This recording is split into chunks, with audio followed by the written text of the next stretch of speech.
Hey friends, Roxanne here with Baker's Acres Homestead, and welcome back again. I just love being able to say that. It makes me so ecstatic and giddy.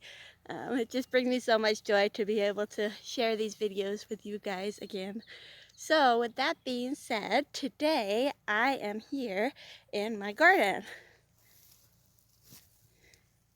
And I just want to share a little garden update with you guys. What's been going on in my garden, things that are happening now, where it's at, um, future plans and improvements for my garden, and just walk you along with some of the things that I haven't shared, things that you've missed.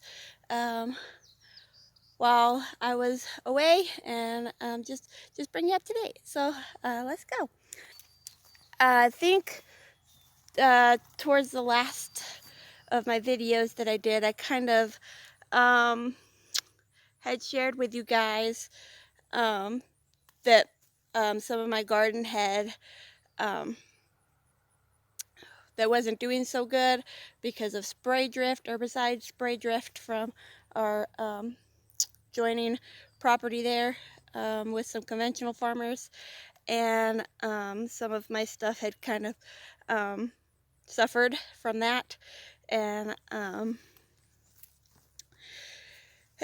because of that, because they were weak and not healthy from that, we had a lot of bug pressure and other diseases and stuff that the plants had to deal with throughout the season. But towards the end of the season, late summer and into the fall, a lot of my stuff had actually started to take off, like my tomatoes and the okras and green beans and things like that. And they did really good, and I actually got quite a bit of harvest from that stuff, and so I was really excited about that. I was kind of bummed about my garden and things not turning out, and just not going the way that I had planned or hoped for. But my persistence and dedication to the garden, and just loving the garden and being out here, and just it being a place for me to come to God and just kind of walk with Him here in my garden and stuff. And it's just such a special place to me, and for my heart, and I just love it so much. And all of that kind of paid off, and I think God kind of rewarded me towards the end and showed me to just be patient, and in His timing things will work out for good. And it did, and I got so much more than I had ever thought I was going to get out of my garden, and I was very thankful for that. And it might not have been as much as I could have got, but towards the end there, it really took off. Tomato plants did really good. They were full of fruit and had grown so big, and we picked several pickings off of the green beans and several okras, and so I was super happy with what I got, because I thought that I wasn't going to get much at all. So it made me feel good to get what I did get. And I was able to put a lot of that away, and can a lot of it, and use a lot of it fresh. And so we were pretty happy with the end result, and pretty ecstatic for that.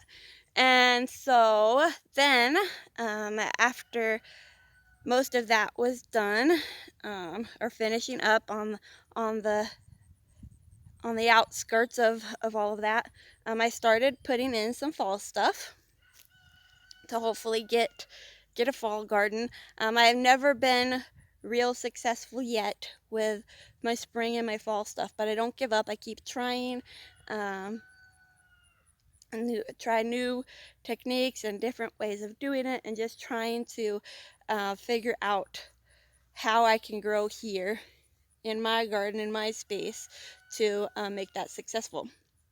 And so I thought I was going to get a really good fall harvest this year because it was staying really warm, and it was forecasted to not get cold for or too cold, like frost cold, for quite a while. And my plants were looking so good and so healthy, and they were growing and doing really well. And then we did get a frost earlier than what we had thought, and most of them kind of succumbed to that. Most of my fall stuff, or all of my fall stuff, is not covered. So I'm going to show you some of that now. Some of it, I still have some of it, and it's probably not going to do anything through the winter. And if it gets too much colder, it'll probably won't make it either. But if it does, that'd be great, because then it'd have an early spring start. So that's a plus. But I still have some stuff growing. Most of it has died, and has the harsh winds and cold weather and stuff has killed it. And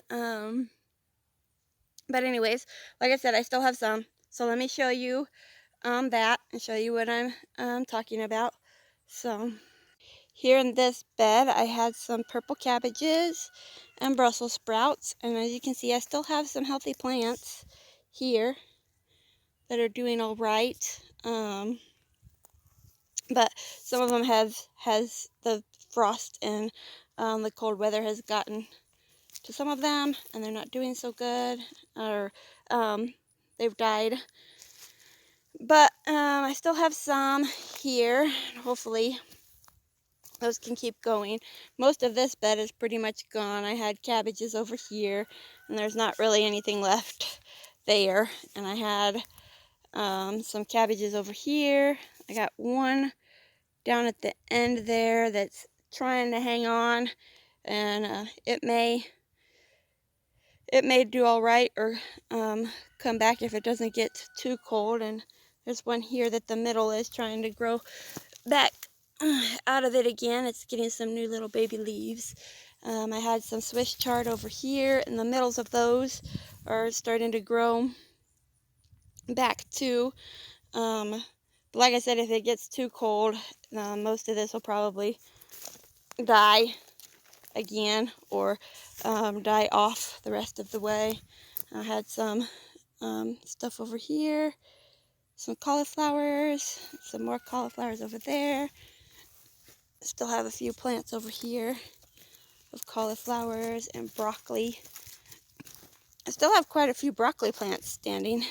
Their leaves, some of their leaves don't look too great, but the middle leaves are still growing.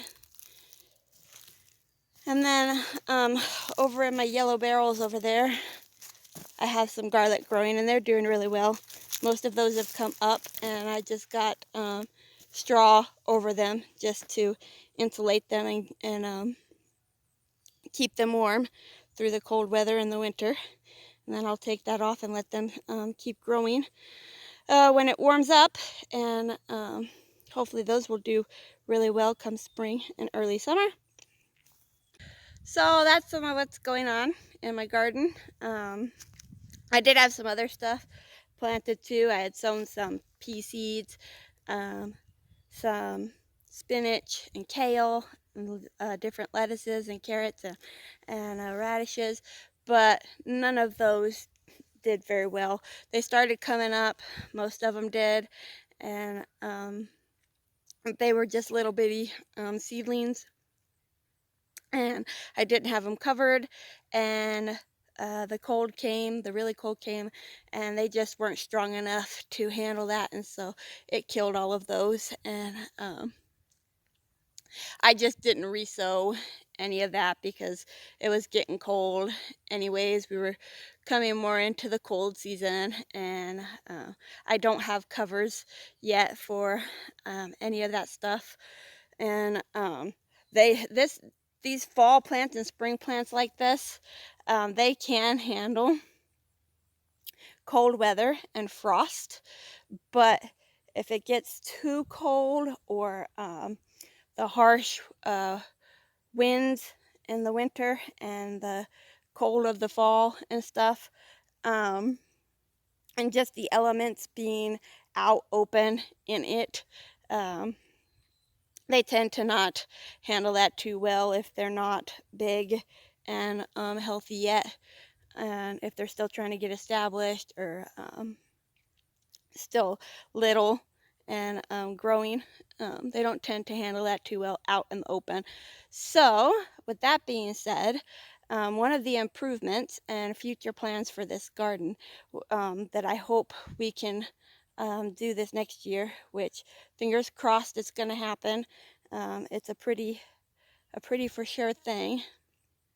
So if everything goes according to plan and the way that we're hoping, I am going to get row covers for my beds out here in the garden so that I can cover them in the spring and in the fall, and hopefully with that improvement be able to get good spring and fall crops and be successful with that.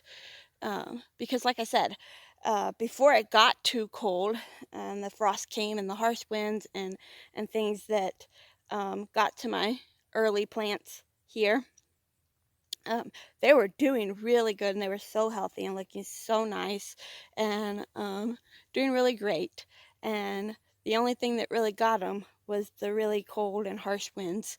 And so I'm hoping that with the row covers this next year, I will be able to grow some successful fall and spring crops. So that will be really, really exciting. And I'm really looking forward to that. Super excited about that. And also, let me kind of show you what my garden is looking like right now. It's pretty sad and gloomy. We've pulled out all of the summer plants and stuff, and it just kind of makes me sad because there's not much life in the garden right now, and I'm just so ready to put some more life in here and to grow some more things in the spring. So let me show you what it's looking like. So here's my garden now. Like I said, I got some plants in, some fall stuff that's still doing okay, and the garlic that's doing all right. But most of it's pretty empty. But you can see the residue of all the weeds, all those dried weeds all over all the beds and walkways and stuff. And this happens every year, no matter how much I try, no matter what I do, putting cardboard down, wood chips down, weeding the beds, it winds up just taking over this whole garden. So, another improvement, another future plans for this garden is that we are going to get some commercial grade professional weed fabric and put down over this entire garden, and hopefully that will help with these weeds and make it so much easier and nicer for me to garden in this garden and not battling the weeds, and the plants to be able to grow bigger and healthier because they're not fighting with the weeds and competing with that for nutrients and different things that they need. So I'm hoping that that will be something that we can accomplish this year, and that will just make so much difference in this garden space and allow us to grow even better here. So that's the garden now. That's things that have been going on, and some future plans and things that we're hoping to do to improve the garden and just make it that much better. And with God's help and His provisions for us, I'm sure we will be able to accomplish those things, and He will give us our heart's desires and allow us to grow this garden even better and reach all of our goals and dreams with this garden. We're really looking forward to next year and what that will hopefully bring. Well, thank you guys for hanging out with me today in my sad but restful garden. There is a reason for this season, and it's gonna rest through the winter, and I can rest and be prepared and ready for spring in my hopefully very near future new and improved garden. And I hope to bring you guys along on that journey. Thanks for stopping by, and God bless until next time.